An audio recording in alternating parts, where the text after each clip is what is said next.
9 கோளும் ஒன்றாய் காண அங்கு கற்பகம் என்னும் கடவுளின் மெய்யில் 9 கோளும் ஒன்றாய் காண அங்கு கற்பகம் என்னும் கடவுளின் மெய்யில்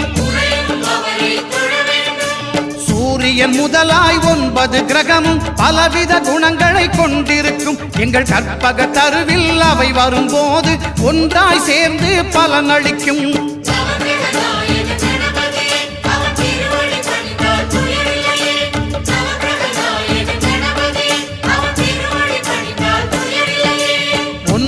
கோளும் ஒன்றாய் காண